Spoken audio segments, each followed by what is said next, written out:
Me arranco. Gracias, pues, buenos días.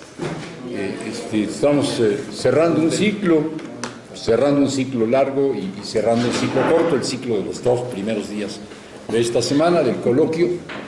Todos estuvimos ahí, todos estuvimos en diferentes grupos, pero creo que coincidirían conmigo en que uno de los conceptos más utilizados, más socorrido, más frecuentado fue el concepto de comunidad. Comunidad originaria, comunidad campesina, comunidad indígena, soberanía, autonomía comunitaria, territorio comunitario, comunidad ancestral, economía comunitaria. Es decir, comunidad es un elemento que está muy presente, cuando menos verbalmente, el concepto de comunidad, y creo que como referente empírico de la mayor parte de ustedes. Y por otro lado, quizás con menos intensidad, pero la presencia es evidente, el regreso, diría yo, el regreso del pensamiento crítico asociado con Carlos Marx y sus diferentes secuelas, seguidores, el pensamiento crítico de Frankfurt, lo que fuera. Creo que el pensamiento crítico marxista, como una de las vertientes del pensamiento crítico de la modernidad, está de regreso porque la crisis del sistema, la crisis civilizatoria, diría yo, la crisis epocal, que es una crisis del capitalismo, nos obliga a repensar o a recoger el pensamiento crítico que ha surgido a lo largo del desarrollo de este modo de producir, de este modo de producción que fue tan severamente diagnosticado y criticado por autores como Carlos Marx. El marxismo está de regreso y la comunidad está ahí. No está de regreso porque nunca se había ido, pero ahora está de regreso como concepto, está de regreso como objeto de reflexión.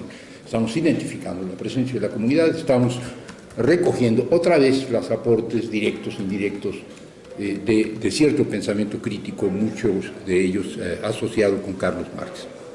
Entonces, no es impertinente cerrar un ciclo como este hablando de la comunidad, pero no hablando de la comunidad empírica, de tal o cual comunidad, cosa que ustedes tienen que hacer, porque si no, no estarían aquí y no se les permite estar aquí si no tienen una comunidad específica de referencia, sino hablar de la comunidad un poco más en general, como un concepto universal asociado al marxismo. Marxismo y comunidad, pues, sería de lo que yo voy a hablar, y marxismo y comunidad es, en este caso, una mancuerna, es un matrimonio, es una asociación no precisamente armónica. Por un lado hay una relación de afecto, de cercanía del marxismo hacia lo comunitario y hacia lo comunal, cosa que veremos y es muy evidente, pero por otro lado hay un problema del pensamiento marxista, del pensamiento de Carlos Marx y de los marxistas en general respecto de la comunidad.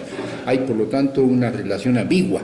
No es lo mismo en otros pensamientos críticos, en otros pensamientos utópicos como el anarquismo, etcétera, en donde la relación con la comunidad es una relación afectiva, es una relación de cercanía. El marxismo ha tenido a lo largo de su historia problema de cómo reflexionar acerca de la comunidad. Entonces, suena interesante una reflexión sobre la comunidad y sobre el marxismo, en este caso,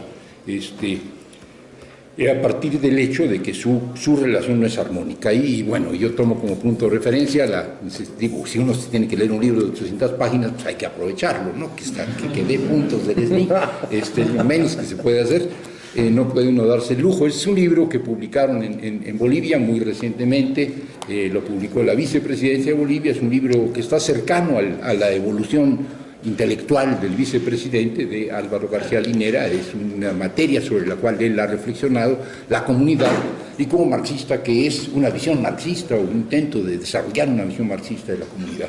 A partir de esto y de ciertos aportes de lecturas, de documentos y textos de Marx que fueron traducidos no por él, sino por su compañera y publicados en los tiempos de la clandestinidad y de otros esfuerzos, se produce este libro. Este libro se llama, si no lo ven desde allá, Karl Marx, escrito sobre la comunidad ancestral, primitiva, arcaica, y son recopilaciones de textos de Marx que escribió sobre este tema, con presentaciones, con introducciones de Eric Hobsbawm, una de ellas, un importantísimo historiador que hace una reflexión muy interesante sobre lo que Marx dice sobre la comunidad, una reflexión crítica, del propio García Linera, que además de sus comentarios a los textos de Marx, incluye aquí en una parte significativa del capítulo 6, creo que es del libro Forma, Valor, Forma, Comunidad, que es un libro, es una reflexión sobre el capitalismo y sobre lo comunitario como modo de producción o como forma de producción, que se incluye aquí. Ese capítulo completo es un capítulo extenso, interesante,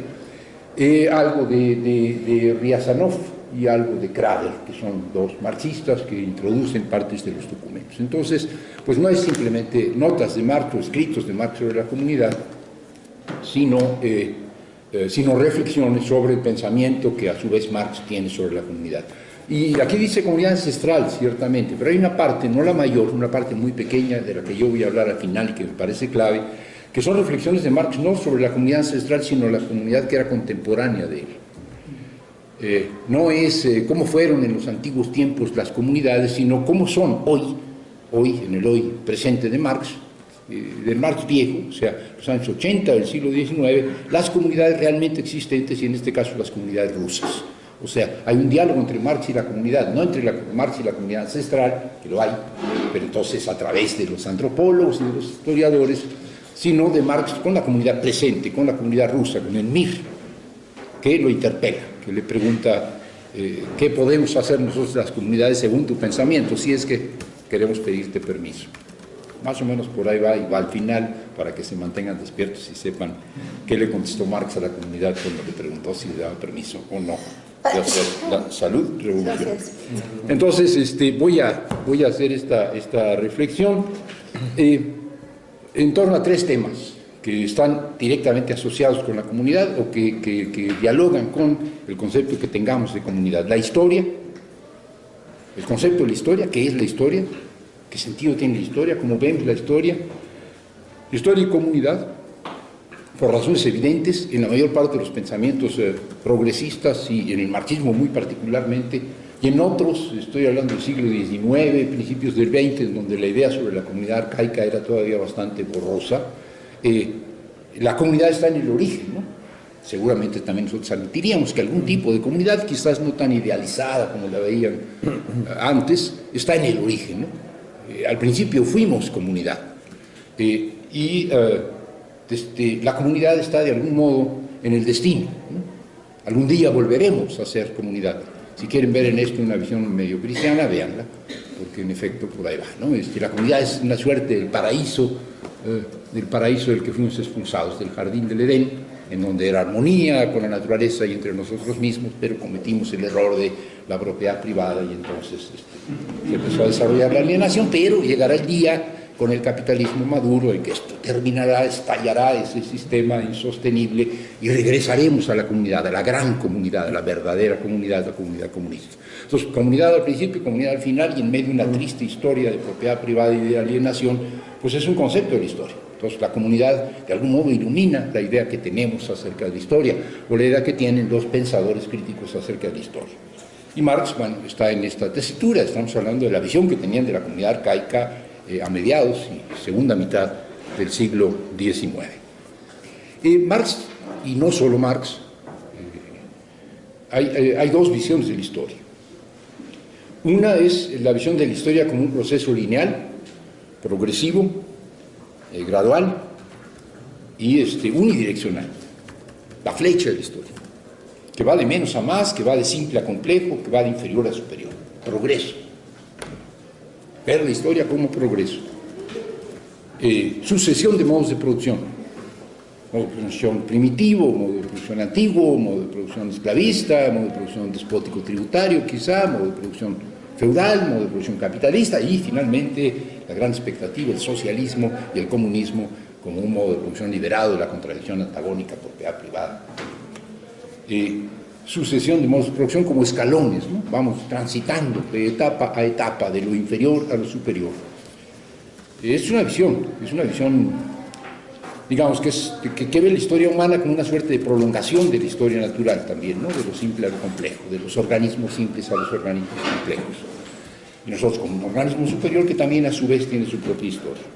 Marx habla en estos términos, por más que le queramos hacer manita de puerco y decir que no es tan determinista como parece, más o menos en esos términos habla en un texto que se incluye en este libro, que es la contribución, partes se incluyen en este libro, que es la contribución a la crítica de la economía política, el prólogo de la contribución a la crítica de la economía política, en donde él habla de estos modos de producción sucesivos.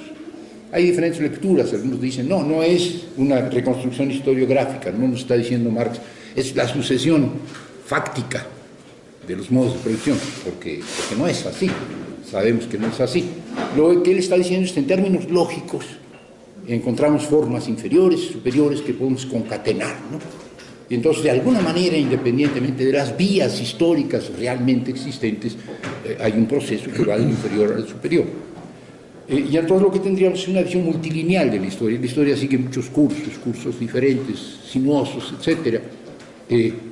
No está determinado el camino, no es necesario transitar por el feudalismo para llegar al capitalismo, es la modalidad europea quizás, pero tú puedes llegar al capitalismo por otra vía diferente, si es que fuera el caso, etcétera, etcétera.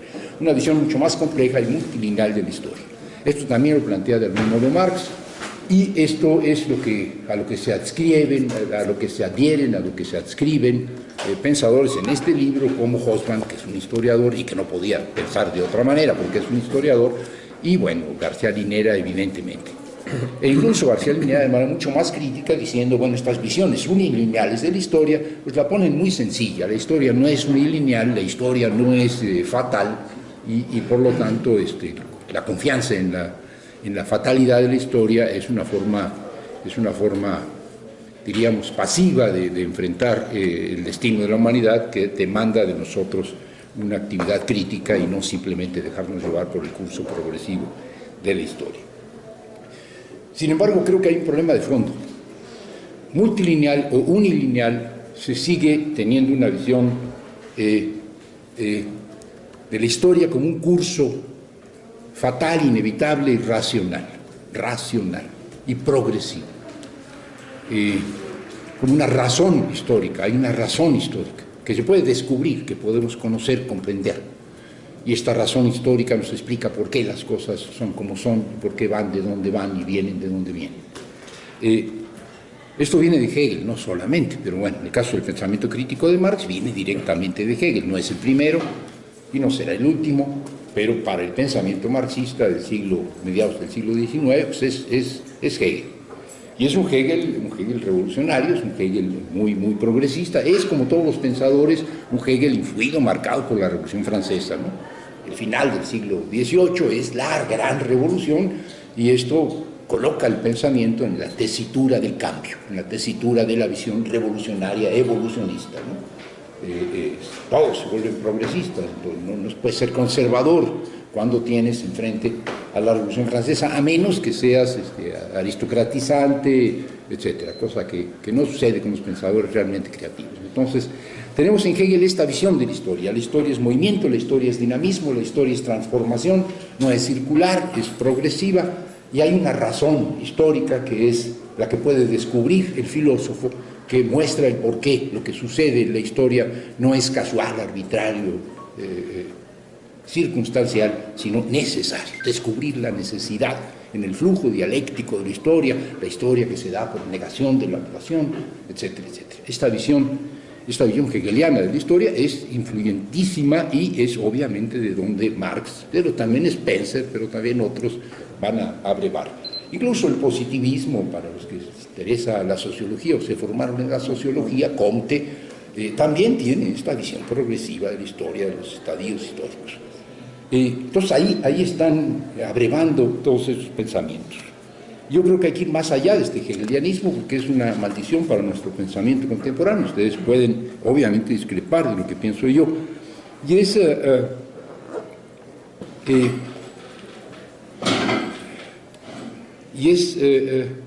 esta suerte de fatalidad o determinismo histórico.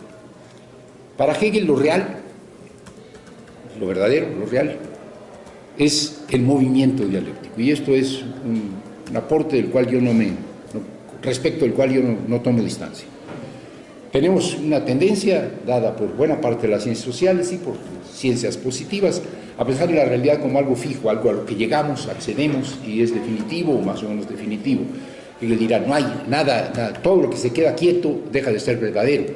Lo único verdadero es el movimiento del ser. Lo único verdadero es el cambio, es el proceso. El proceso es la verdad es proceso, la verdad está pues en construcción, permanentemente en construcción, igual que está en construcción el ser y la verdad son procesos. Alcanzar la verdad es reconstruir este proceso, es mostrar este proceso, no en su casualidad, sucedió esto y después esto y después esto, sino en su necesidad, sucedió esto, después esto y después esto, porque no podía ser de otra manera. Descubrir que hay una racionalidad detrás de este proceso. Lo real es proceso dialéctico, pero es un proceso dialéctico necesario, no arbitrario, no casual. Lo real es, pues, movimiento dialéctico, es el devenir en un curso protagonizado por el espíritu. El espíritu es una manera de designar, diríamos, el pensamiento, pero no mi pensamiento, ni tampoco el pensamiento o el espíritu como un ser, como un ente de carácter, como en las religiones, sino que es la totalidad del movimiento conociéndose a sí misma o reconociéndose a sí misma. El espíritu somos nosotros, en tanto que nos reconocemos a nosotros mismos y reconocemos al mundo externo como nuestra propia prolongación. Nos apropiamos del mundo a través de la conciencia, a través de la acción y a través de la conciencia. El espíritu es, pues, el conocimiento, el ser conociéndose a sí mismo, nosotros como el vehículo del autoconocimiento del ser. No es un ser trascendente, no es Dios, sino que somos nosotros mismos, somos un momento, que necesitamos descubrir que no somos más que un momento, que no somos conciencias individuales o conciencias colectivas, sino que somos en un momento de este autoconocimiento del ser. Hegel es idealista, el espíritu, el movimiento del espíritu, pero es dialéctico. Estoy un poco en el esquema de Marx para recoger la dialéctica, pero para tirar a la basura el idealismo de Hegel. Marx diría, lo real es el movimiento. Lo real es el movimiento dialéctico, lo real es el devenir de un curso protagonizado por el hombre, protagonizado por los seres humanos, por la humanidad, pues. No el hombre, perdón, disculpen.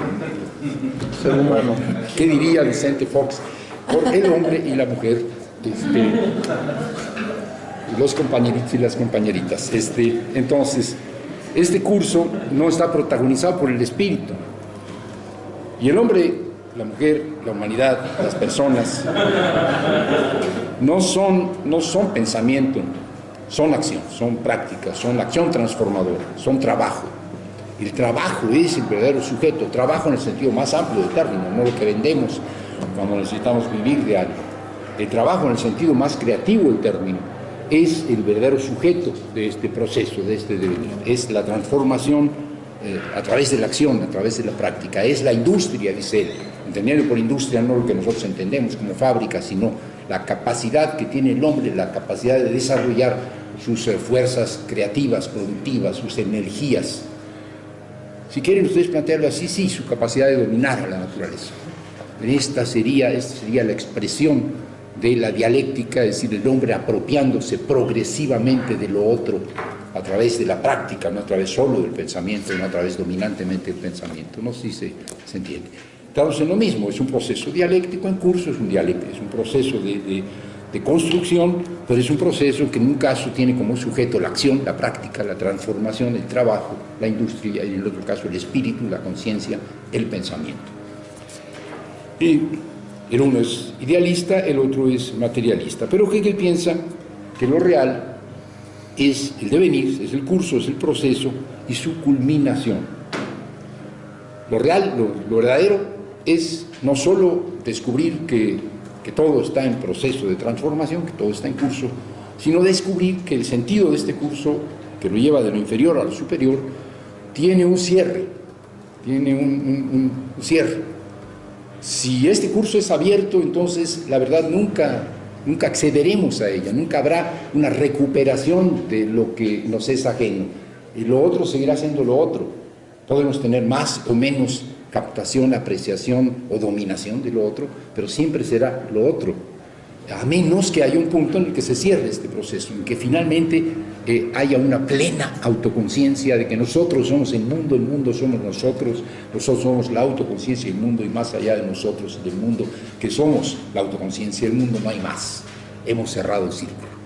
Ese es el saber absoluto, este es la verdad plena, realizada, este es el fin de la historia.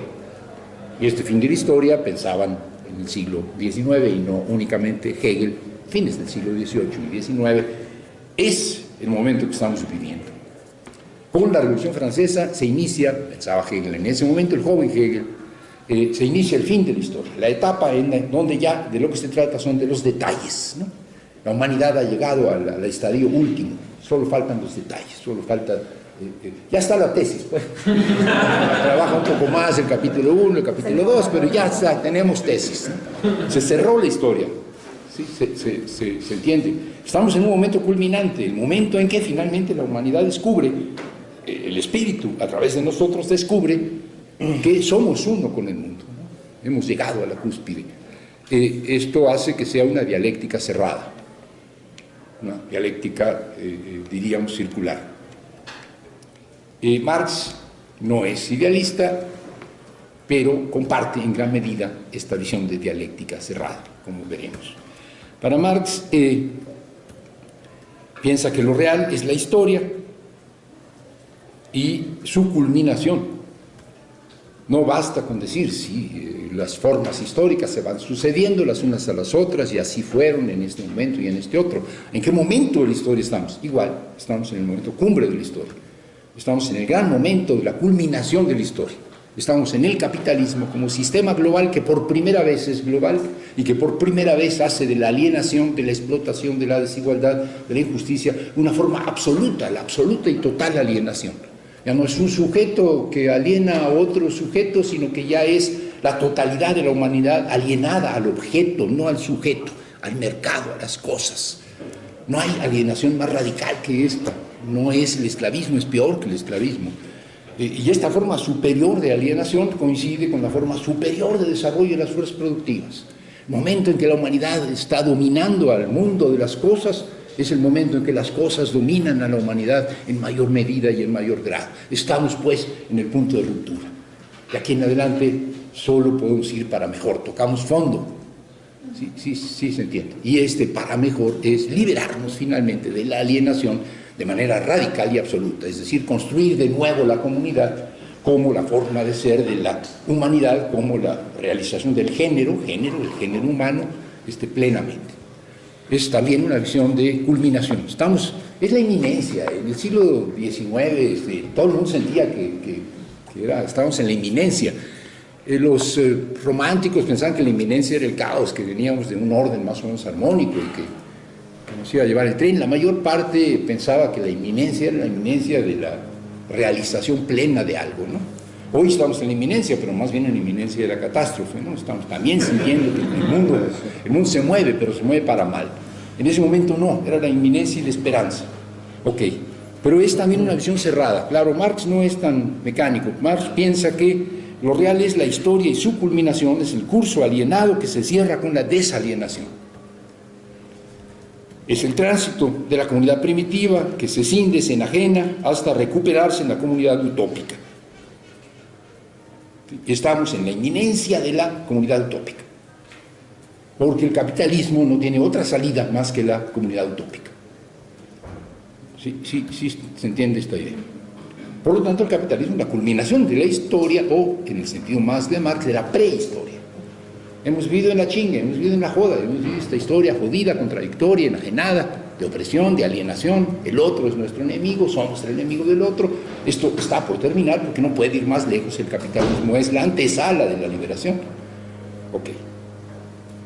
En los dos casos hay una razón histórica que nos trasciende. Hay una necesidad que fija el curso de la historia. Curso que va de menos a más, de sociedades simples a sociedades complejas, de formas inmaduras a formas maduras. ¿Sí? Se lee así. Hay una visión conclusiva de la historia, en los dos, aunque en Marx lo que se diga es que concluye la prehistoria, es su fórmula. O sea, no es la prehistoria en el sentido de la fase de la historia en la que no había registros escritos o algo así. Se refiere a que esta historia polvorienta, desgarrada, triste, de sufrimientos, de lágrimas en que hemos vivido nosotros y nuestros ancestros, desde que salieron del Edén, de la comunidad primitiva que era toda armonía y felicidad, esta triste historia terminará finalmente cuando accedamos al mundo de la libertad, de la solidaridad, de la igualdad, que sería el del comunismo. terminará la prehistoria, empezará la verdadera historia. La prehistoria o lo que ustedes gusten, pero esta historia, la que nosotros hemos vivido, la que a nosotros nos tocó, ya terminó. Con el capitalismo solo faltan detalles, hacer la revolución y ya. No, porque está embarazada la humanidad, la historia está embarazada. O sea, ¿se acuerdan esto de que la violencia, el papel de la violencia en la historia, la partera de la historia es la violencia, partera? No está hablando de la violencia solo, está hablando de parto, está diciendo la historia es, la sociedad está embarazada del nuevo mundo. El nuevo mundo está dentro ya del vientre de la humanidad. Solo necesitamos un poquito de violencia para que nazca, ¿no? Una cesárea o lo que fuere, depende de los que están por la vía de las acciones contundentes y los que creen que las acciones no son tan contundentes. Los Redford dirían que es un nacimiento así voluntario, y el otro hablarían de cesárea. Pero la humanidad está embarazada del futuro, por lo tanto solo se requiere una acción, una decisión para permitir que nazca la nueva sociedad. Esta es una visión cerrada igual, ¿no? Las dos son son visiones cerradas, conclusivas de la historia. Y el comunismo, volvemos a la comunidad, pero ahora en la comunidad ideal, la comunidad utópica, la comunidad última, es fatal, inevitable y preestablecida en la lógica progresiva de los tiempos. Estamos condenados a ello. Sí, está claro. Necesitamos una pequeña ayudita de nuestros amigos, que dirían los Beatles, ¿no? O sea, con una ayuda de sus cuates, del proletariado y dos que tres, algunos dirán que también los campesinos, otros que los campesinos, pero es un empujoncito, porque la historia para allá va.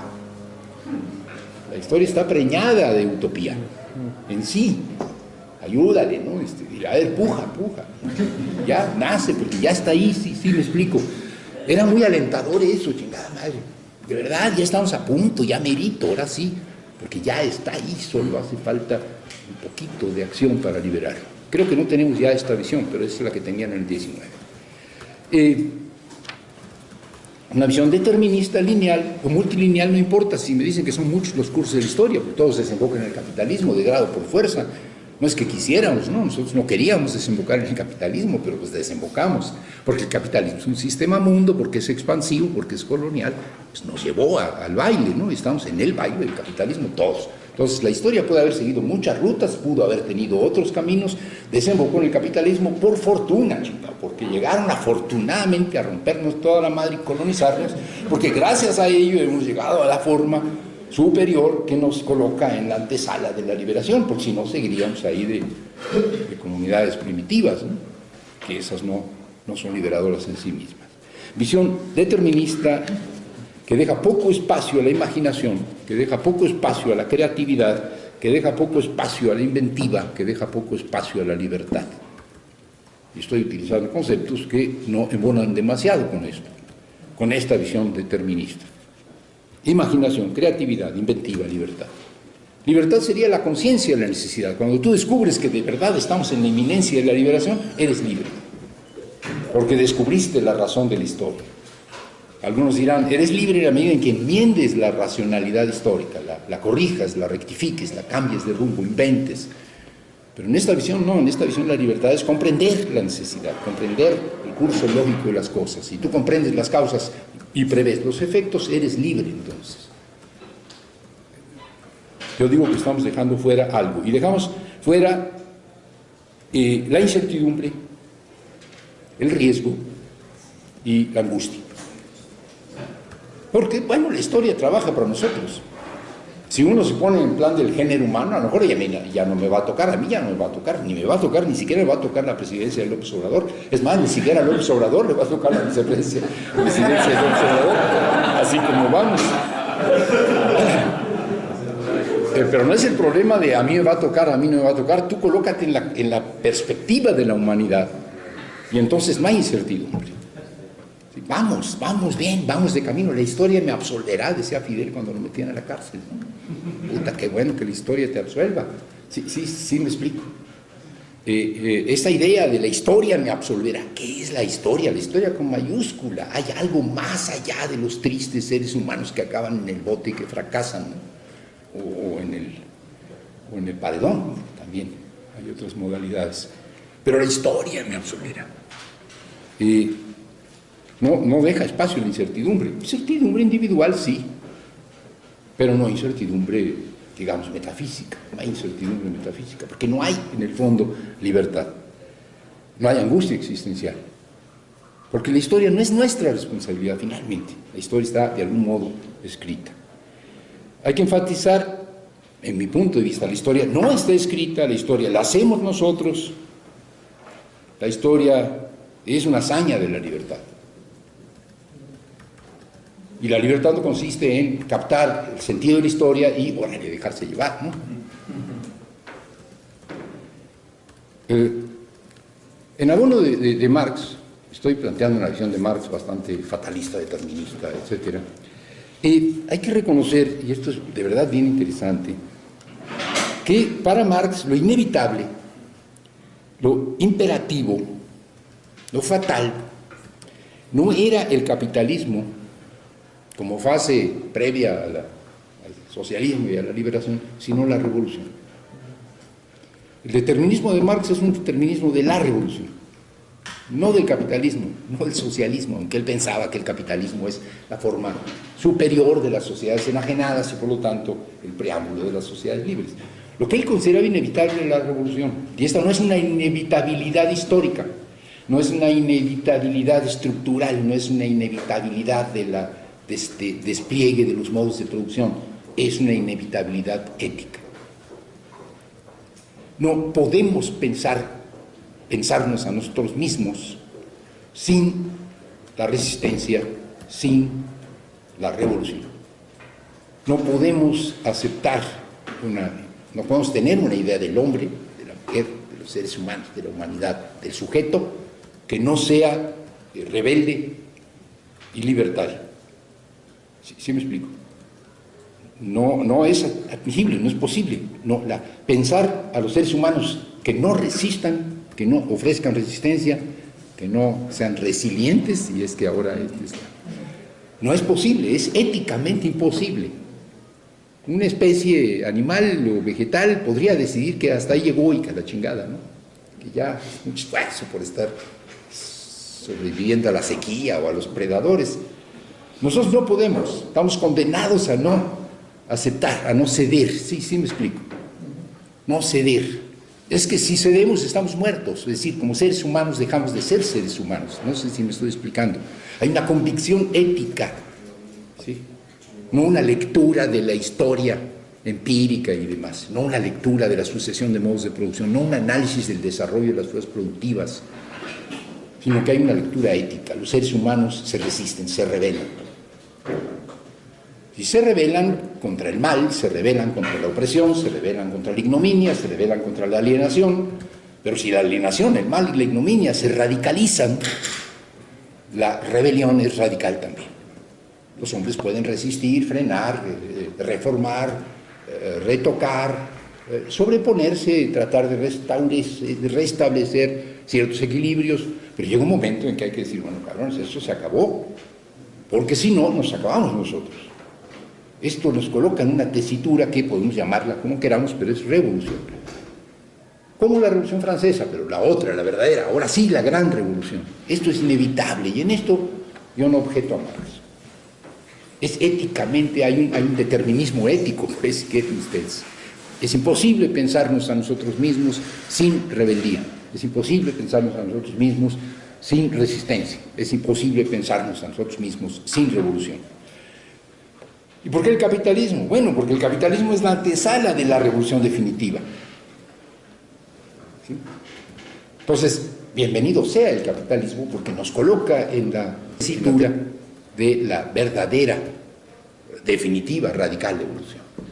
Vemos la historia de la humanidad y la historia de la resistencia, bueno, desde pasada la comunidad primitiva, expulsados del Edén por la espada flamígera, de la propiedad privada o de lo que sea, acabamos en este mundo, en este páramo de lágrimas, que llega a la forma superior, ¿no?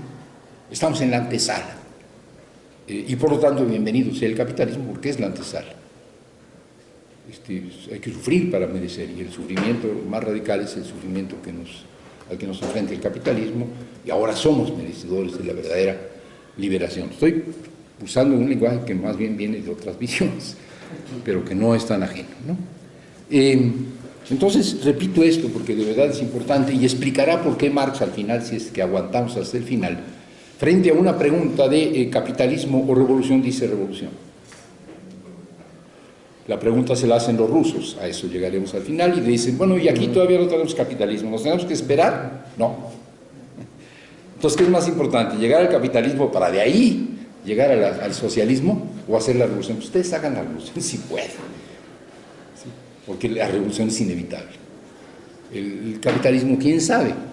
Todavía, en otros momentos, antes de ponerse viejo, Marx pensaba que el capitalismo era inevitable y que era positivo, y por eso era medio imperialista, y por eso tenía esta visión de bastante pinche, ¿no?, que nos desagrada mucho a nosotros. ¿Por qué? Porque esa era la premisa de la revolución. Pero lo que él pensaba es que tenía que haber revolución. Pensaba que, así como andábamos en comunidades primitivas y rústicas, nunca íbamos a poder hacer la revolución, que mejor llegaran los gringos arrasaran con nosotros, entonces nos iban a llevar a la modernidad, o los franceses.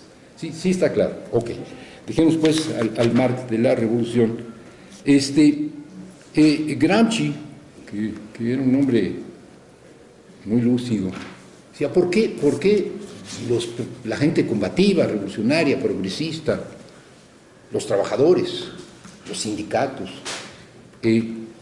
son tan deterministas, tan fatalistas, ¿no?, tan creídos en una racionalidad histórica? Pues porque están muy madreados, porque te golpean una y otra vez, porque te derrotan una y otra vez, porque tus ilusiones se desploman una y otra vez, porque estás en el desmantelamiento de tus organizaciones, porque estás en el reflujo de tus movimientos, porque estás en el bote, porque estás escuchando la desaparición y la muerte de tus compañeros. Tienes que creer que la historia te va a absolver, tienes que creer en algo más allá de ti. Y esta cobijita de Linus, ¿quién por acá todavía leyó Charlie Brown? Nadie. Dios mío, qué viejo estoy. Entiendo lo de viejo.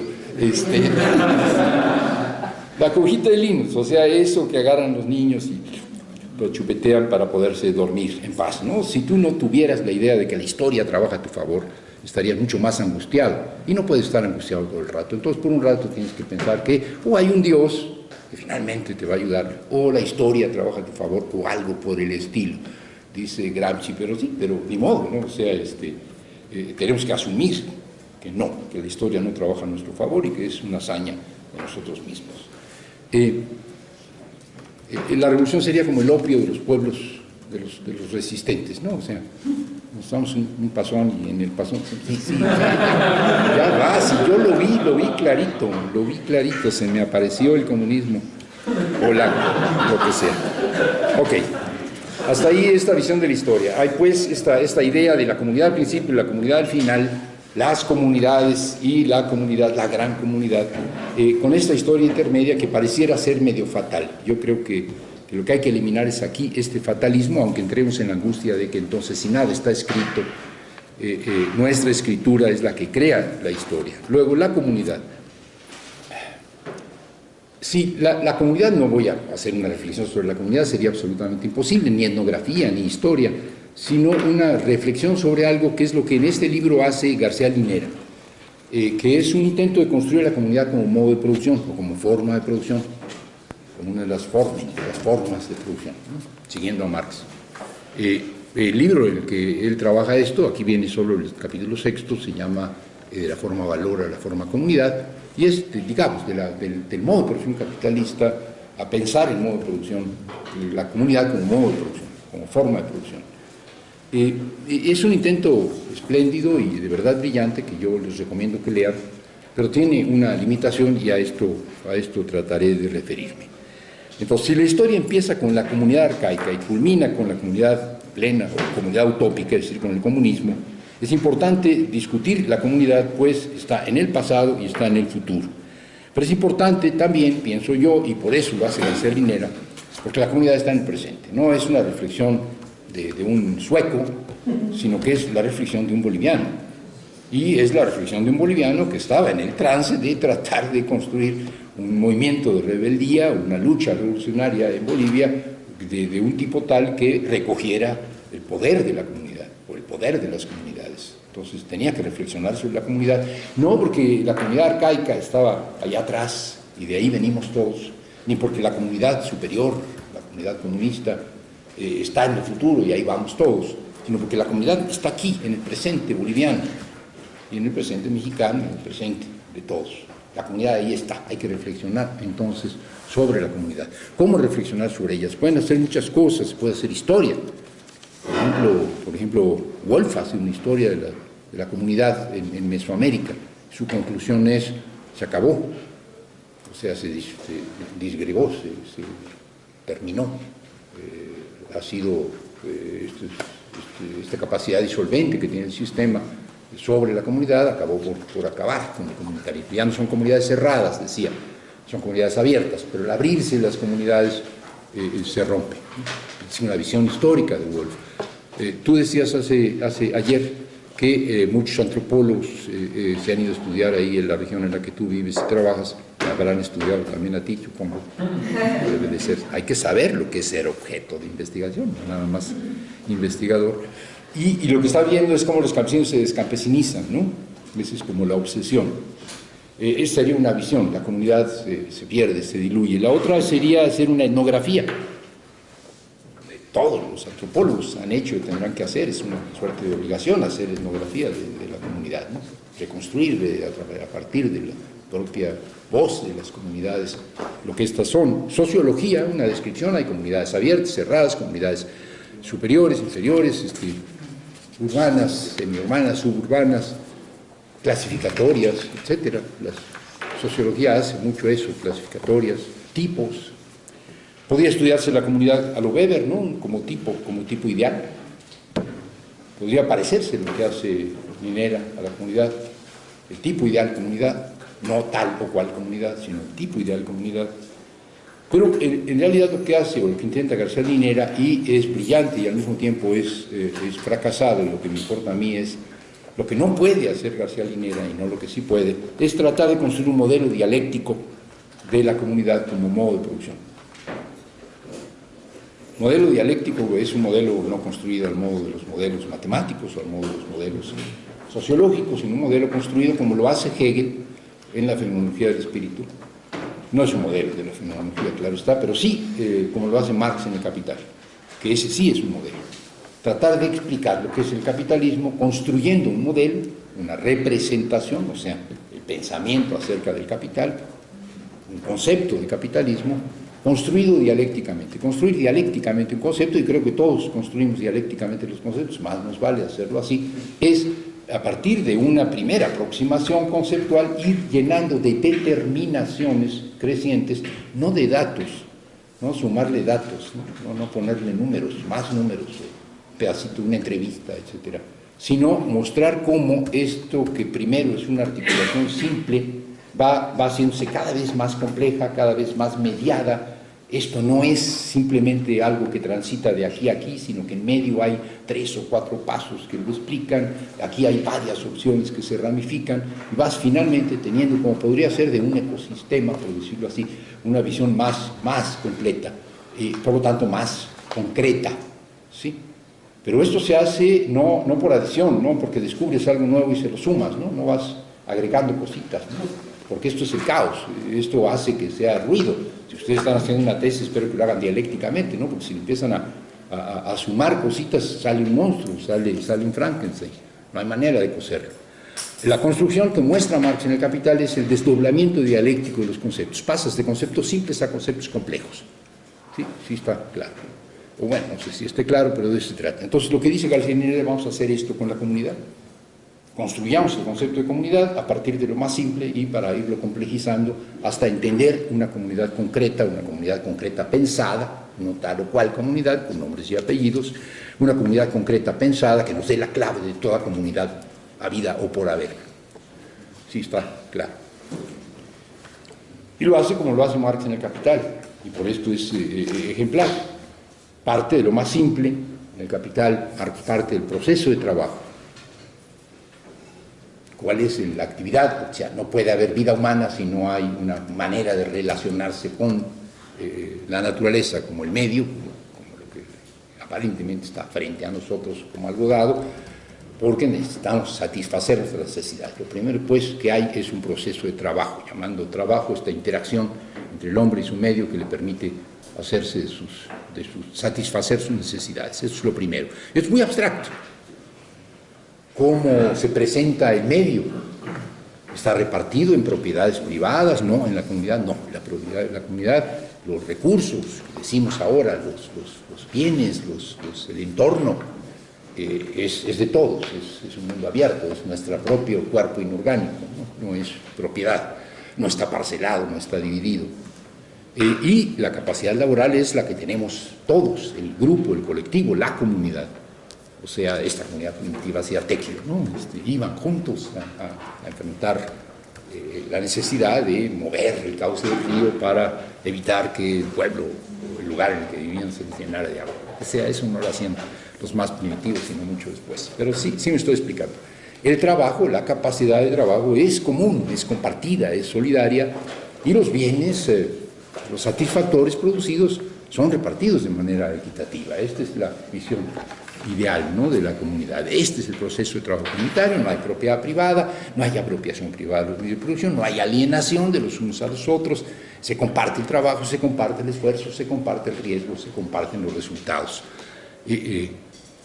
Este es el proceso de trabajo, pero ¿cuáles son las relaciones sociales que se establecen entre las personas cuando este es el proceso de trabajo? Y entonces ya es un nivel un poco más complejo.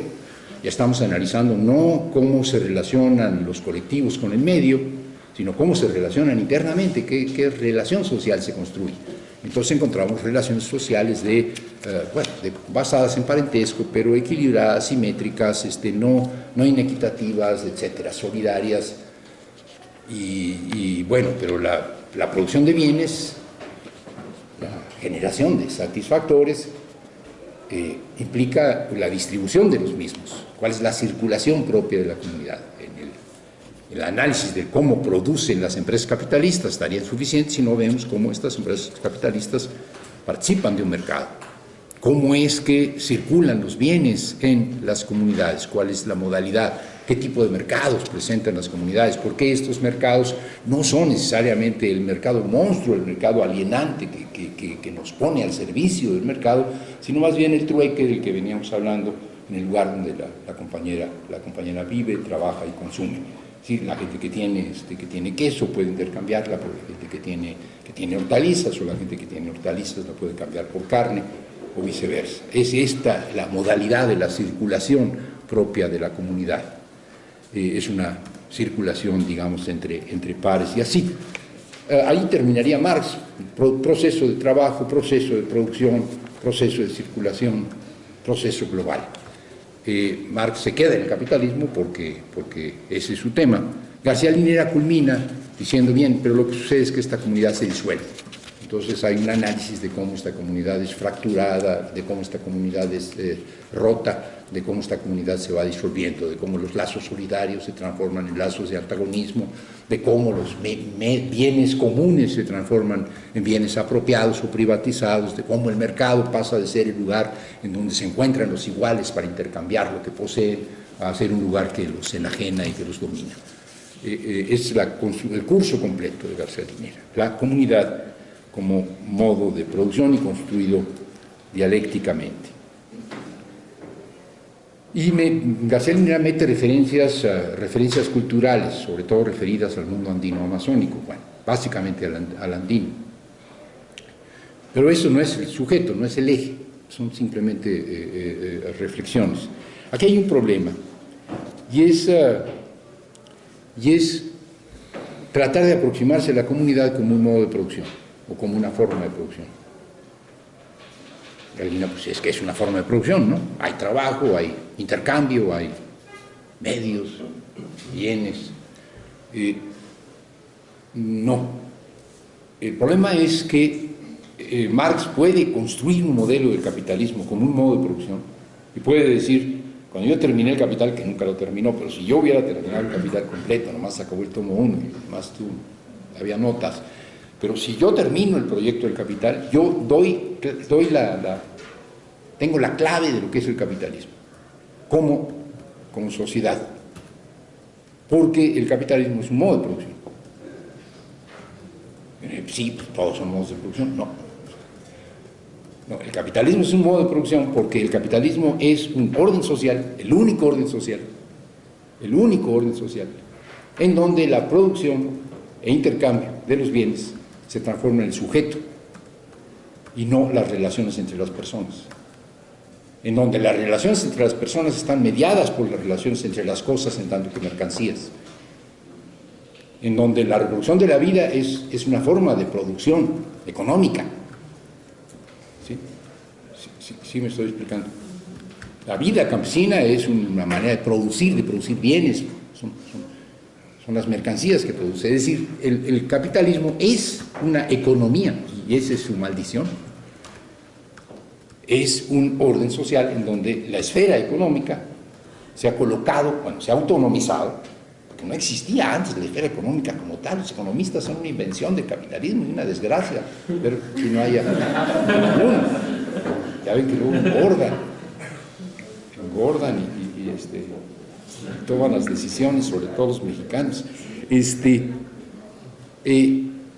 La economía aparece como ciencia porque el capitalismo despliega la autonomización del mundo, de la esfera de lo económico, autonomizado por el mercado, por la condición mercantil de los bienes. Todo es mercancía, lo que no es mercancía no existe. Por eso tenemos nuestra bronca con los bienes ambientales o con los servicios ambientales, que si no les ponemos precio, pues los vamos a madrear. Y los comunes, ¿no? Si los comunes no tienen precio, pues es el capitalismo. El capitalismo es, si lo que no es economía no existe. No es que los críticos del capitalismo sean economicistas. Si no das la clave de un sistema que es esencialmente una economía, pues no lo entendiste. Si explicas el capitalismo porque Slim es bueno o es malo, porque cuando él era chiquito sufrió mucho ahí vendiendo la ropa de la familia, pues no, eso no explica nada. Slim no es nadie, Slim es el instrumento de un sistema, de un orden. Slim es el guardián, y ni siquiera muy el guardián, pero bueno, el que habla a nombre de los intereses de su capital, que son los verdaderos. Slim hasta sentimientos puede tener, me cae. Sí, pues.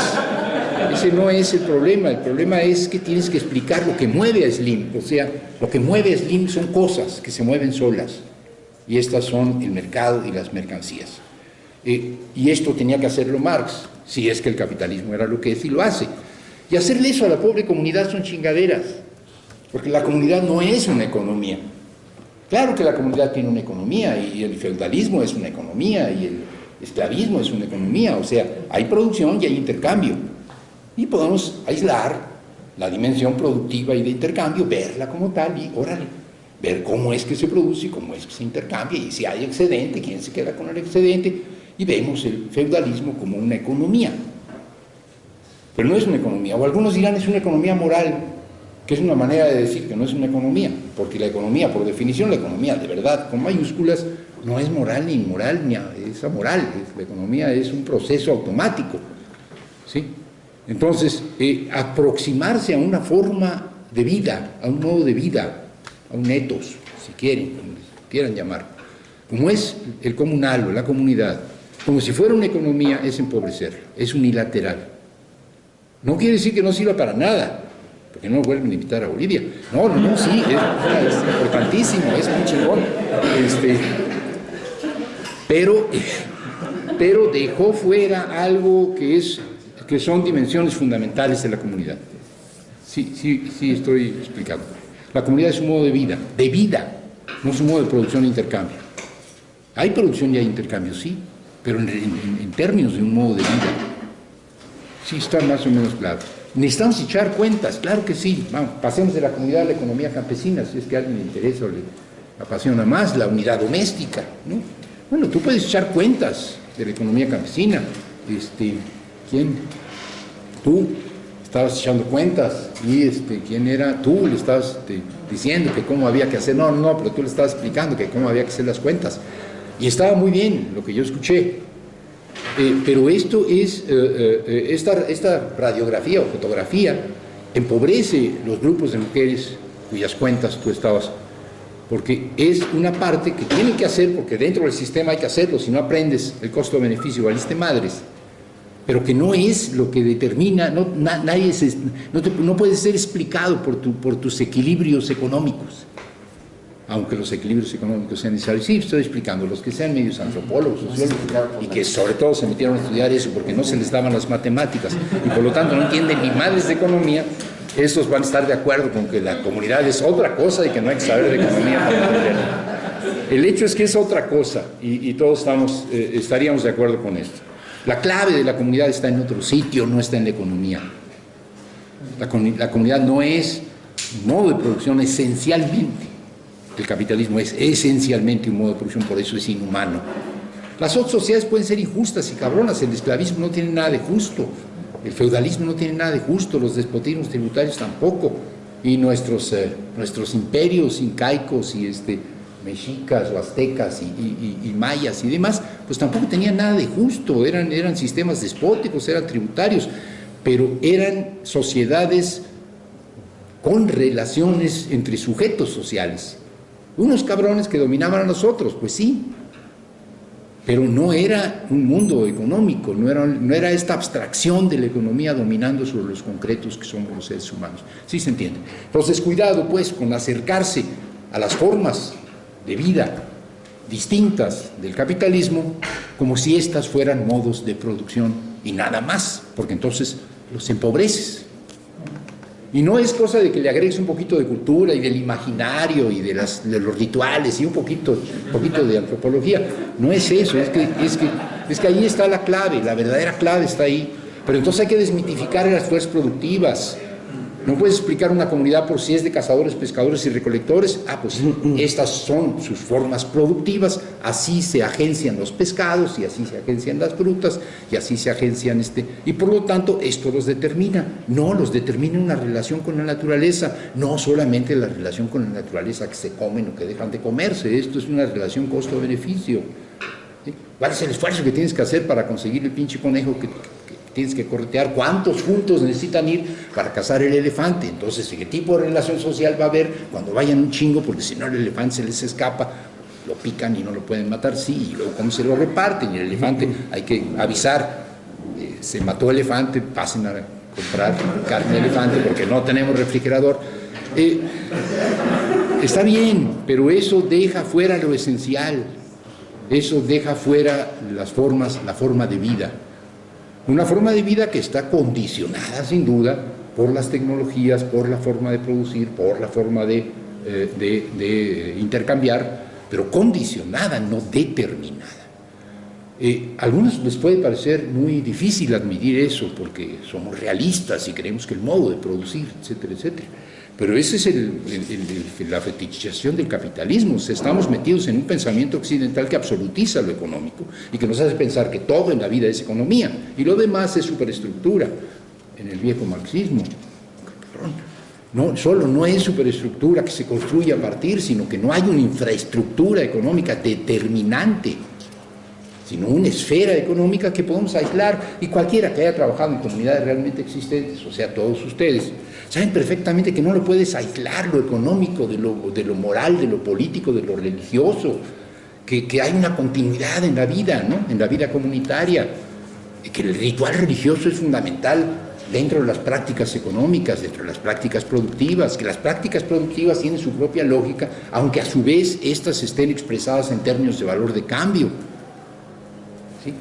Si la mano de obra es carísima y los chavos ya se fueron a Estados Unidos, vamos a utilizar el herbicida, aunque sepamos que el herbicida no está bien. Sí, hay una combinación del análisis económico, el análisis técnico, los valores humanos. Necesitamos un compa que era estudiante aquí de antropología, de antropología, él no era antropólogo de formación, no sé qué era, pero sí era náhuatl o totonaco o algo así, estaba cultivando maíz. Ya su familia había dejado de cultivar maíz. Y dices, bueno, a ver, ¿cuánto esfuerzo le metes? No, pues sale cola, o sea, estás invirtiendo más esfuerzo de lo que obtienes en términos de cosecha. Ya hiciste el análisis, sí, ya hice el análisis, pero hay convivencia. Cuando yo no cultivaba, yo no sembraba, no había convivencia, yo no me veía con los vecinos. Ahora invito a los vecinos cuando voy a sembrar, invito a los vecinos cuando voy a cosechar, y nos llevamos las chelas y nos comemos el elote. Es decir, sembrar, hacer milpa, ¿quién? La milpera. Es evidentemente, digamos, en el costo-beneficio está socialidad, ¿sí? Todo lo que se ha dicho. Si no lo vemos así, no entendemos la comunidad. Entonces no reduzcamos la comunidad a una forma de producción. porque es un reduccionismo, y sí es un reduccionismo contra natura, es decir, es contrario a lo que es la comunidad verdaderamente. Y por lo tanto, y esto ya es en extensión, y para ir cambiando de tema, no pensemos el socialismo como un modo de producción, y por eso hay una serie de broncas ahí.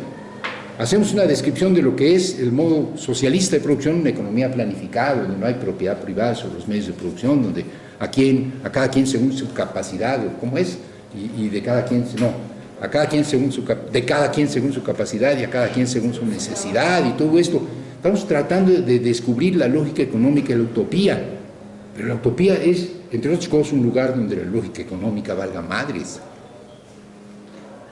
donde no tengamos que estar amarrados a, ya hiciste tu cálculo de costo-beneficio, ya, tu flujo de efectivo, ¿cómo anda tu flujo de efectivo? Porque si tu flujo de efectivo no te permite pagar cuando tienes que pagar, entonces no la vas a hacer y entonces necesitas contraer un crédito.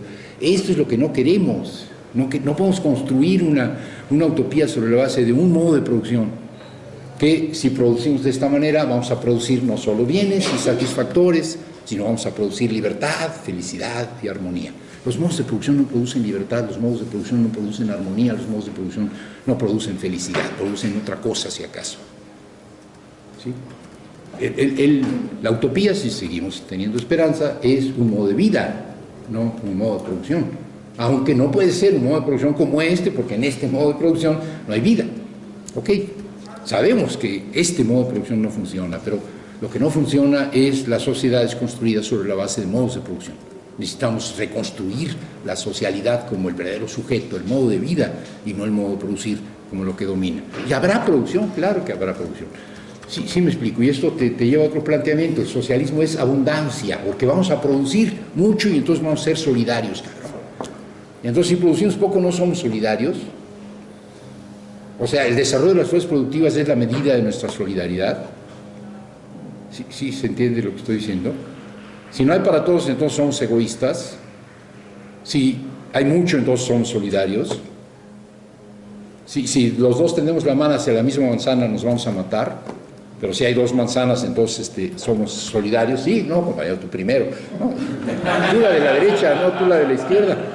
Y si es una sola manzana, nos vamos a matar. No es cierto. Si es una sola manzana, ¿habrá o no habrá solidaridad? Entonces sí importa. Si hay dos manzanas, no importa.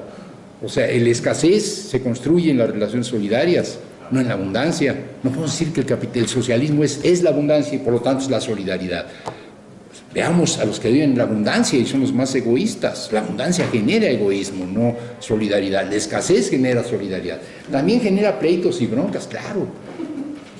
También hay antropofagia cuando es necesario. Pero no estoy hablando de eso, estoy hablando de que no podemos construir el socialismo como un modo de producción basado en la abundancia. Bien, pero vayamos un poco más hacia adelante, porque si no, no vamos a acabar nunca. Bien.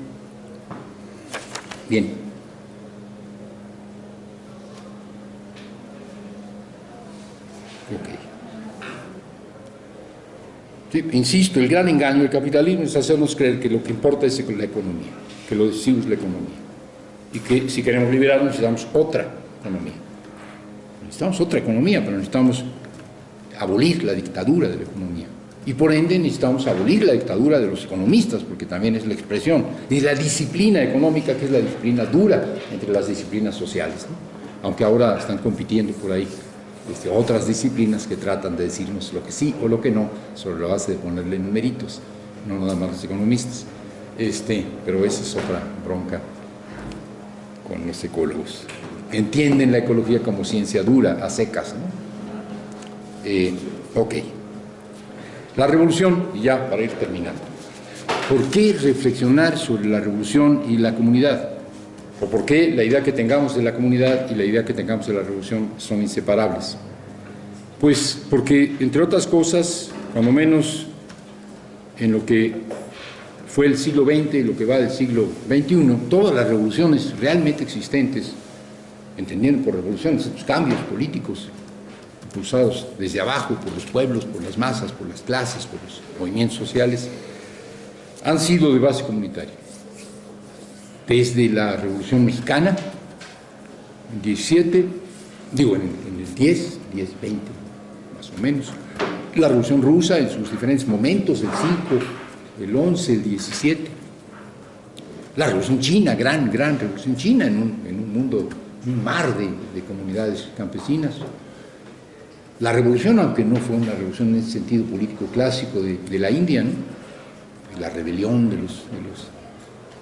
la rebelión campesina, que es lo que los estudios decoloniales o postcoloniales de los indios han revelado, no es la independencia por los políticos nacionalistas, sino es el movimiento campesino que explica el curso de la India. Las revoluciones del siglo XX han sido revoluciones de base comunitaria y protagonizadas por campesinos, es decir, por el tipo de sujeto que construye la vida comunitaria. Pero no cualquier vida comunitaria, la vida comunitaria sometida a la presión, a la explotación, a la dominación, a la subordinación de un orden colonial y de un orden clasista y de un orden sexista. Esta presión sobre la comunidad crea un tipo de comunidad y este tipo de comunidad genera un actor. Este actor son los campesinos, son la gente de los pueblos, es un etos, porque es la comunidad como tal, no son los individuos en su adscripción individual, sino la vida comunitaria la que los constituye como un actor. La comunidad es la que resiste, o resistes bajo la forma de la comunidad y del movimiento multicomunitario. Los campesinos no son, como alguna vez dijo Marx, papas enterradas en el suelo que no se conocen las unas a las otras hasta que llega alguien y las mete en la caja, como Max Correa, por ejemplo. ¿Alguien sabe quién es Max Correa? Los que se ríen, si saben, bueno, un dirigente campesino de este país, más o menos típico. Hay peores. Es cuate, Max Correa. Es decir, los campesinos no son sujetos, dan sueltos como las papas y las metes en un costal y dices, aquí traigo 5,000 campesinos, quiero vivienda digna, no lo que sea, no es digna, vivienda campesina. No es eso, los campesinos son comunidad y las comunidades están detrás. La comunidad, la historia de la Revolución Mexicana es la historia de comunidades. Podríamos decir que esto es más claro en Morelos, que es la que tenemos la más entrañable, porque ahí estaban muy claras las comunidades, eran los pueblos, así decían, contra las haciendas, ¿no? Y eran pueblos de origen náhuatl, contra las haciendas, era la recuperación, la restitución de estos territorios versus la apropiación, no solamente en propiedad, sino también en cultivo, o sea, la sustitución de la milpa por la caña, la apropiación de las aguas para el uso de los ingenios, la destrucción del bosque para la transformación en leña, es decir, el despojo del agua, el despojo del bosque, el despojo de la tierra, el despojo del cultivo ancestral milpero por un cultivo comercial, el despojo de la vida porque los transformaban en peones acasillados, ni siquiera acasillados porque el trabajo es temporal, es estacional, de las haciendas, y bueno, los iban a marcar como a las reses, ¿no? Es decir, es el territorio del cuerpo el que te estaban invadiendo, no solo de tu pueblo, no solo de tu región. Y por esto nos gusta el zapatismo, pero las comunidades del norte también eran comunidades. El villismo también tiene un respaldo comunitario, si no, no se entiende.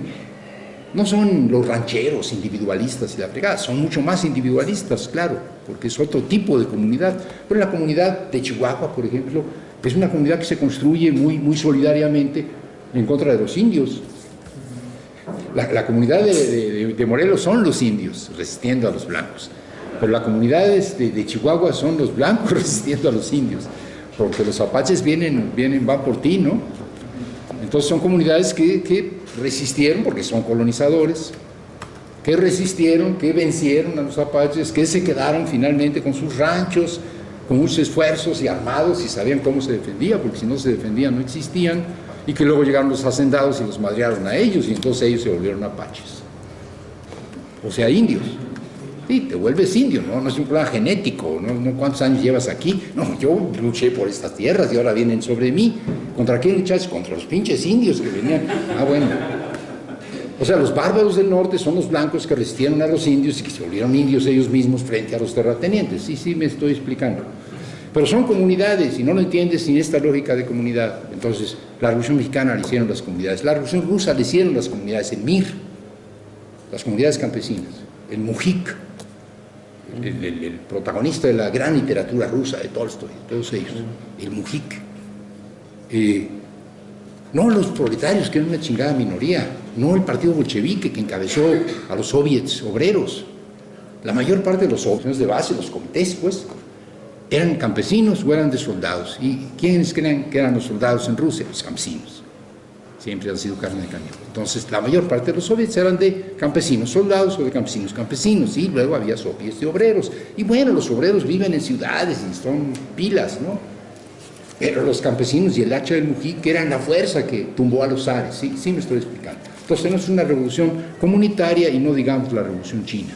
La estrategia de la revolución china, de la larga marcha, de una guerra prolongada, no se entiende si no es con una base comunitaria.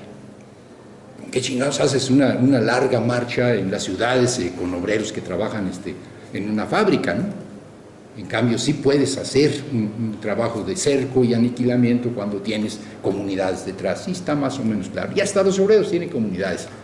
Y lo decía ayer con un grupo pequeño, no se entiende lo que están haciendo los compas de San Quintín si no hubieran creado comunidad.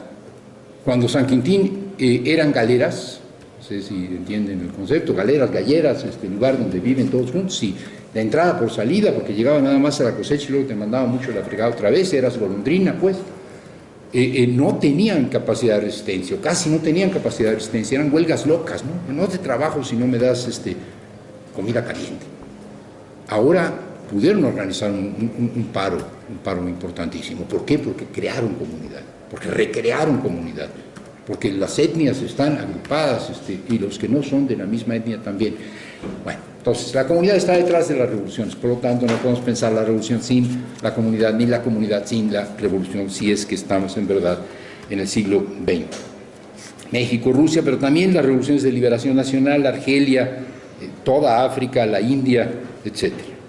La revolución realmente existente, la revolución de base comunitaria, interpela al marxismo, confronta al marxismo. Este tránsito de la comunidad arcaica a la comunidad utópica, que en el caso del marxismo pasa por la disolución de la comunidad. Repito eso. Todavía estamos muy de moda en la acumulación originaria permanente y la acumulación por desposesión, pero la idea del marxismo, la idea de esta visión de la historia, que no era solo del marxismo, sino también de los economistas clásicos, era la disolución del mundo arcaico, la disolución del viejo orden, del viejo régimen, de las formas comunitarias, etc. Y nosotros decimos que no, que esto es permanente, que no se disuelven, o sea que si el despojo es permanente es porque la reproducción del despojado es permanente, porque tanto las comunidades se reproducen a sí mismas, o se reproducen ahí. Por eso me parecía tan importante que tú mostraras procesos de recampesinización y de reindianización. No habían dejado por completo de ser campesinos, no habían dejado por completo de ser originarios, pero ahora se reconstituyen a sí mismos. Si no se reconstituyen a sí mismos porque ya hicieron la revolución y ya se liberaron del capitalismo, sino porque el capitalismo los dejó a la intemperie, y pues no hay de otra, ¿sí? Si me dejan en la intemperie yo me reconstituyo.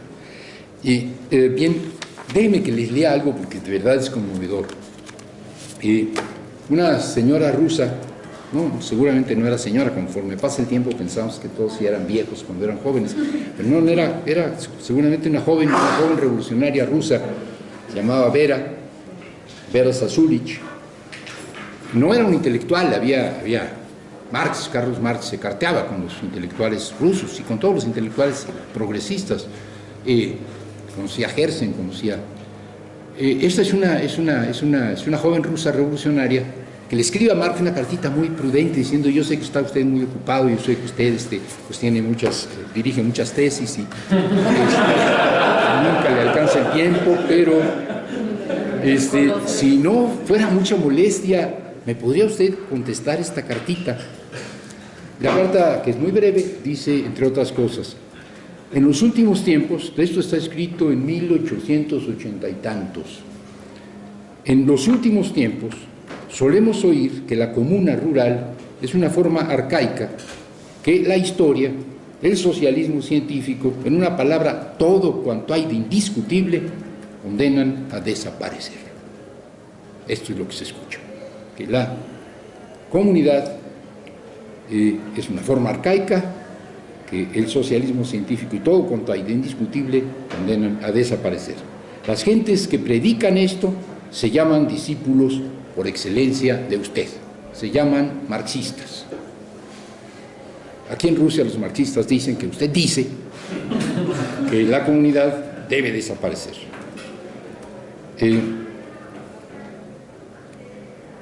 El más poderoso de sus argumentos para sostener que la comunidad debe desaparecer suele ser, lo dice Marx, punto. ¿Usted qué dice? Esto es, yo no creo que haya un punto de ruptura, un parteaguas más fuerte en la historia del pensamiento marxista y del pensamiento revolucionario que además le tocó en vida a Carlos Marx. La respuesta a la Carta de Veras Azules, y esto se puede ver en este libro, le costó un huevo, o sea, hacía borradores y borradores y borradores, así como ustedes el capítulo 1 del Marx, que no le quedaba y lo volvía a corregir y lo guardaba y se esperaba y dejaba pasar. Los intérpretes dicen, lo que pasa es que ya estaba viejo y enfermo, lo cual es cierto. Pero ¿cuál viejo y enfermo? Lo que pasa es que no dejaba para dónde hacerse esta cartita. O sea, ¿de verdad usted dice que la comunidad debe desaparecer porque si no desaparece la comunidad no se desarrolla la sociedad moderna, y si no se desarrolla la sociedad moderna nunca vamos a poder liberarnos de la opresión? ¿De veras dice usted eso? Porque eso dicen los que han leído El Capital. Yo no lo he leído, pero ellos han leído El Capital y dicen que usted dice eso. Y entonces estamos jodidos y jodidas, perdón, jodidos y jodidas. Estamos jodidos y jodidas. Porque pues para que el capitalismo madure va para largo. La economía está creciendo al 2%. Y usted nos está diciendo que tenemos que sufrir el capitalismo para merecer la revolución. Y que además los campesinos, o sea, la mayoría del pueblo ruso, el mujik, los que salen con el hacha, los que combaten, los que odian al zar o aman al zar porque creen que el zar los va, esos que son las fuerzas, los movimientos sociales, los atencos, pues que tienen que ser disueltos para renacer en la figura del proletariado. ¿De veras dice usted eso? O sea, que se acabe el mujik y nazca el obrero, el proletario ruso. Esa es la idea. ¿Y cuánto va a tardar eso? Y mientras tanto, ¿qué hacemos? O sea, ¿se entiende la joda? Ya tiene sus 70 y tantos años, 80, y más estaba madreado Marx en esa época, a los 70 y tantos ya se notaba. La pregunta es, la idea de que la comunidad se disuelve o la revolución. La idea de que el capitalismo es la antesala de la revolución o la revolución. Y yo me he pasado toda mi vida tratando de demostrar que el capitalismo es la antesala de la revolución. Y hay unos cabrones que no han llegado al capitalismo y me dicen, papá, ¿podemos hacer la revolución? Sí se entiende que le costara trabajo contestar esa carta. ¿Por qué? Porque la inevitabilidad ética de la revolución se confrontaba con la vía histórica, con las premisas históricas de la revolución. Él había dicho, la revolución es el paso culminante después de un proceso de maduración. Y es necesaria. Por ende, este proceso de maduración es necesario. Pero llegan unos inmaduros, 7 mesinos cabrones que dicen, ya podemos nacer. No, espérense tantito. Sí, está claro. Y frente a el imperativo moral de la revolución o la interpretación de la historia por pasos sucesivos y progresivos en que la historia no hay atajos, Marx se inclina por la inevitabilidad ética de la revolución. Adelante, compañera. Si de algo sirve mi punto de vista, dígales que cómo no, que si ustedes pueden a partir de la comunidad hacer la revolución, pues que actúan mal, y que este va a ser un camino corto, y que ustedes se van a librar de muchos dolores, y bueno, finalmente la vida comunitaria es un espacio en el cual se puede reconstruir, a partir del cual se puede construir formas superiores de solidaridad. O sea, el comunismo puede surgir del espíritu comunitario. Lo estaba diciendo Marx en 1880, por ahí, ¿no? Por primera vez él, porque otros ya lo habían dicho, pero para él era muy doloroso. Sí se entiende. Todo lo que los libros que yo he escrito para que la gente se libere y haga la revolución y llegamos a la utopía, están diciendo a la gente que no puede hacer la revolución, que se espere. Sí está claro. Y después son las construcciones de por qué sí se puede con la comunidad, o sea, por qué la comunidad puede ser el punto de arranque de la revolución. Puede ser, no necesariamente va a ser, puede ser en el caso de Rusia. Pero es que estamos en un mundo en el que la comunidad parece que es parte de la liberación, parte de la emancipación, sin la cual no puede haber emancipación. No es un problema de que también tienen chance las comunidades de participar en la lucha final, sino que sin las comunidades no hay lucha final. No solo esto, sino que las comunidades están protagonizando algunas de las luchas más estimulantes, más alentadoras, más inspiradoras.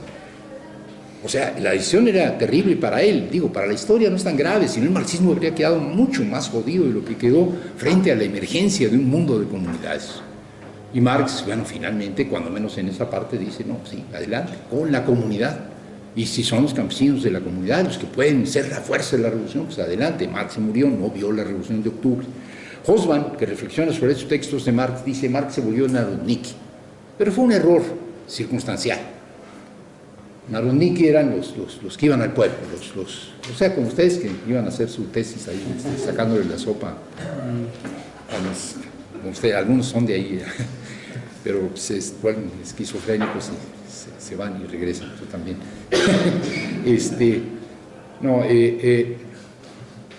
Los populistas rusos, Vera Sassulich, eran narodniks, eran gente de ciudad, eran estudiantes, muchos de ellos eran intelectuales comprometidos con el pueblo, que creían que la fuerza estaba en el pueblo, que habían leído a Tolstoy, que iban al pueblo, porque ahí estaba la fuerza, iban a las comunidades.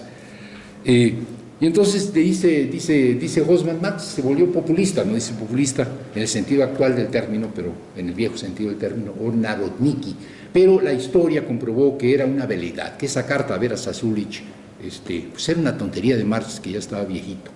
Pues carajo, pues Hobsbawm es historiador, no puede decir eso, porque hubo la Revolución Rusa, y la Revolución Rusa la hicieron los campesinos de base comunitaria. Sí se entiende. Marx decía, la comunidad es la base para la construcción de una sociedad justa, o puede serlo. Así, no, ya ven, ¿no? Porque el socialismo no se construyó con base comunitaria, ¿no? Pues así nos quedó. Así le salió. O sea, el hecho de que la comunidad no haya embonado como la base material del socialismo ruso no habla mal de la comunidad, habla mal del socialismo ruso. Hay un libro que escribió una compañera de ustedes, Lorena Paz Paredes, que es ¿cómo se llama? Se llama sobre los populistas rusos, marxismo y populismo en la Revolución Rusa, que muestra claramente el drama de la Revolución Rusa. Se inicia cuando los campesinos que habían hecho la revolución, en este caso los campesinos ucranianos que habían hecho la revolución en Ucrania, que habían luchado contra los blancos y contra la invasión, que habían resistido junto con los rojos de los bolcheviques, que habían resistido a la invasión y que habían derrocado a los zares, dicen que ellos van a hacer la revolución desde abajo, y les dicen los bolcheviques que no, que la revolución se hace, una vez que tomas el poder, la revolución se hace desde arriba. Y esos campesinos que querían hacer la revolución desde abajo eran, que creen, anarquistas, ¿no? Del bloque negro, eran anarquistas, de los anarquistas de antes. Y el resultado fue una guerra. O sea, la Revolución Rusa se inicia con una guerra entre el poder soviético y los campesinos anarquistas de Néstor Makhno, ucranianos. Pero una guerra grande. Néstor Makhno llegó a tener 25.000, 30.000 gentes en armas. Y duró años. Trotsky encabezaba el Ejército Rojo. O sea, la Revolución Rusa nace ensangrentada, pero entre otras cosas, porque hubo que derrotar a los campesinos y porque los bolcheviques nunca entendieron la fuerza social, política, moral, histórica que representaban los campesinos. Ni tampoco Rosa Luxemburgo, por cierto, ahora que está de moda la tal Rosa, que le decía a Lenin, pero tú eres un conciliador con los campesinos, son pequeños burgueses, si les haces concesiones se va a joder el socialismo. O sea, para los marxistas era muy difícil tragarse el sapo de los campesinos. Y la Revolución Rusa implica que no pudieron conciliar. Ok, pues ya, ok.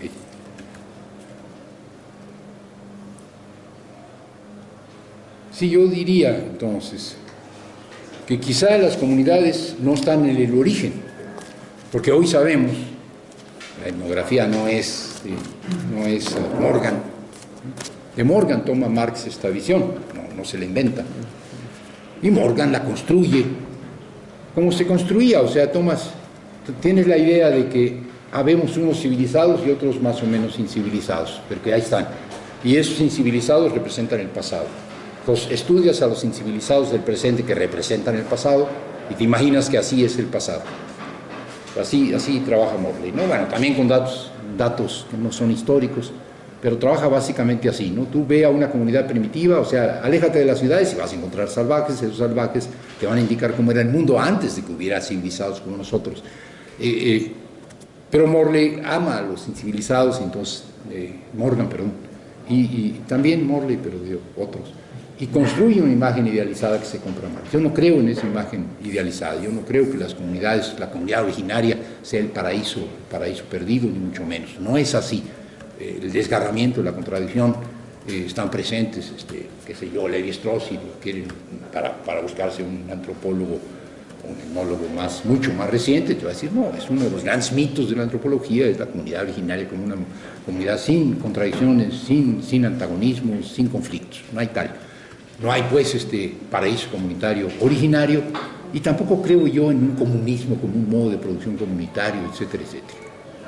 Creo yo que en efecto necesitamos resistir a lo que nos mata, a lo que nos destruye como seres humanos y como seres vivientes, para construir un orden que será un orden más justo, o para entrar en una dinámica que será una dinámica más libre, pero que tampoco es que vamos de una comunidad a otra comunidad. No creo que sea así, pero creo que lo comunal, lo comunitario, es siempre la reserva de resistencia y la fuente de proyectos utópicos. No estoy hablando de la comunidad ancestral, no estoy hablando de la comunidad de pueblos originarios, no estoy hablando siquiera de la comunidad campesina, ya es decir, de mi parte, estoy hablando de la comunidad, estoy hablando de que todos hacemos comunidad todo el tiempo, estoy hablando de esta comunidad. Esto es lo que nos hace fuertes, lo que nos hace libres, lo que nos hace felices. Por un rato ya se acabó, lloremos todos porque esta generación ya no va a estar aquí junta. Luego lloran, lloramos. Pero esto es comunidad. Es decir, el orden en el que vivimos, el orden de la modernidad occidental destruye comunidad, nos impide construir nosotros. La comunidad está a contrapelo, la comunidad está en resistencia, ¿sí?, en estos órdenes. Pero existe, porque no podemos vivir fuera de la comunidad, no podemos existir sin hacer comunidad, no podemos, es imposible. Y entonces vivimos en comunidades mayores o menores, desgarradas. Luego las asambleas son medias cabronas, pero ahí está la milpa que decíamos, ahí está la comunidad viviente, reconstruyéndose, desgarrándose, enfrentándose, matándose a los unos al otros, sacando el cabrón machete, emborrachándose. La comunidad es esa construcción permanente de la comunidad. Sin eso no hay esperanza, creo yo. Si tú no perteneces a algún tipo de comunidad, no tienes esperanza. Y que no me digan que hay unas comunidades auténticas, verdaderas, profundas y ancestrales, y otras comunidades superficiales, occidentales. Sería como decir que hay la comunidad pequeño-burguesa, ¿verdad?, que decíamos antes, y la verdadera comunidad proletaria. Ni verdadera comunidad proletaria, ni comunidad pequeño-burguesa. Todos hacemos y construimos comunidad en donde podemos y como podemos. Todos somos comunidad. Diferentes comunidades, porque hay que pluralizar. No es la misma la comunidad a la que yo pertenezco en San Andrés Tototepec, donde vivo, que en la UAM, Xochimilco, donde trabajo, que en algún partido que no mencionaré, donde dicen que milito. Es decir, no, sobre todo porque... entonces la comunidad ha sido y será de algún modo el sujeto del campo. No estoy eliminando las clases, no estoy diciendo que no haya clases. No estoy diciendo que no haya campesinos como una clase global, no es una gran comunidad global, no existe tal cosa. Pero estos campesinos no son individuos que se adscriben a un sujeto, sino que son individuos que se adscriben a comunidades que a su vez se enlazan y que a su vez conforman sujetos mayores. ¿Sí me explico? La idea proletaria de que los proletarios son individuos que venden su fuerza de trabajo y que por lo tanto se estructuran en un sindicato, es una idea de la modernidad. Aún estos proletarios que como individuos son proletarios y que por lo tanto se adscriben a una forma de organización sindical, aún estos, detrás de ellos hay comunidad.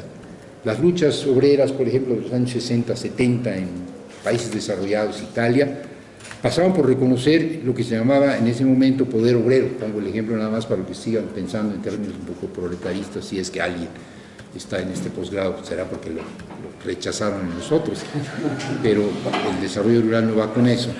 Pero las visiones proletaristas revolucionarias en esos años, en años de 68, en años de repensar las cosas, pasaban por lo que llamaban poder obrero. Y el poder obrero era que los trabajadores dentro de la fábrica, que es el lugar de la alienación más absoluta, formaran comunidad, formaran grupos de resistencia dentro de la fábrica. Sí me estoy explicando. Pareciera que la fábrica es un lugar donde no opera más que, o sea, cada quien enfrentado a su trabajo y a su disciplina, ¿no? Y al patrón, en todo caso, a la máquina y al ritmo de la máquina o al capataz, ¿no? Y esto es así. Hay que resistir dentro de la fábrica, hay que crear poder obrero, es decir, comunidad dentro de la fábrica. ¿Sí me explico? La apuesta por la comunidad es una apuesta decisiva de toda transformación. Entonces hay que reconocer las diversas comunidades. Comunidades son nosotros, es siempre ser un nosotros. Y este nosotros no es definitivo, no es yo soy mexicano, luego yo soy el nosotros mexicano. Si no construyes su mexicandad, tu mexicandad no lo eres. Yo soy de tal pueblo, yo soy de tal fábrica, yo soy de tal ideología. Entonces, pues sí, la comunidad es fundamental, y el marxismo tiene una deuda con la comunidad, porque a diferencia de los anarquistas, o a diferencia de los populistas rusos, o a diferencia de los utopistas, todos los pensamientos progresistas y críticos que surgen en el siglo XIX, o aún antes, todos ellos son muy comunalistas. El marxismo es científico. El marxismo llega a la dramática conclusión de que la hermosa y bonita comunidad está condenada a desaparecer, pero que esto es un daño colateral necesario para que florezca el capitalismo y con él la verdadera comunidad. Los otros no. La mayor parte del pensamiento utópico, el socialismo utópico, es comunalista. Los anarquistas, casi todos los anarquistas son comunalistas. Hay algunos anarquistas muy proletaristas que no lo son. No le costó nada de trabajo en México, ya no digamos a Zapata, que era comunidad, pero sí a alguien que venía de una comunidad, pero había salido muy chico y no hablaba zapoteco. Estoy hablando de Ricardo Flores Magón, que pues era un chilango, era alguien que había venido de un chico, estudiaba leyes, había vivido en la ciudad, sus luchas eran luchas estudiantiles, que se va a Estados Unidos, no regresa a Oaxaca, que era de la Sierra Juárez, que era zapoteco de origen, no hablaba, pero de pronto dice, México está preparado para el comunismo. ¿Por qué está preparado para el comunismo? Porque nuestras comunidades indígenas siguen teniendo una vida comunitaria. Lo dice en 1911. Toman la consigna Tierra y Libertad. ¿De dónde toma la consigna Tierra y Libertad? Del magonismo, no el zapatismo, lo toma de los anarquistas españoles. ¿Y de dónde lo toman los anarquistas españoles? De los populistas rusos, que lo habían formulado en 1860 y tantos. Y de ahí, ¿quién lo retoma? Los zapatistas en Morelos, que lo toman de los anarquistas. Y de ahí un yucateco que va a parar a Yucatán porque se había escabechado a un cuate y lo había metido al bote y se va.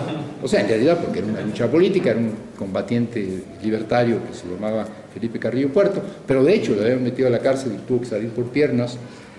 Se va a Morelos a participar con Zapata en la revolución, participa con el zapatismo en la revolución y se regresa a Yucatán y hace una revolución socialista de los mayas, una revolución indígena, y su consigna es en maya, tierra y libertad. O sea, el círculo no histórico, el círculo se cierra y finalmente lo que hay detrás de todo esto son comunidades. Comunidades mayas, comunidades náhuatl de origen, amestizadas en Morelos, comunidades rancheras en el norte del país, las comunidades anarquistas que eran la base en España del poderoso anarquismo campesino, comunidades en Rusia, la comunidad. Si el marxismo tiene que regresar, porque hay cosas que todavía no hemos podido construir más allá del marxismo, que no hemos podido suplir el marxismo con otro pensamiento crítico más afilado, más actual, le hemos añadido cosas al marxismo o hemos puesto cosas del marxismo en otros pensamientos. Tenemos que reconciliar el marxismo con la comunidad.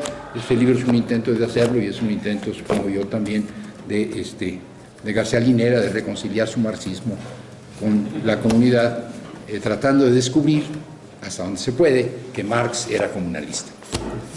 Gracias.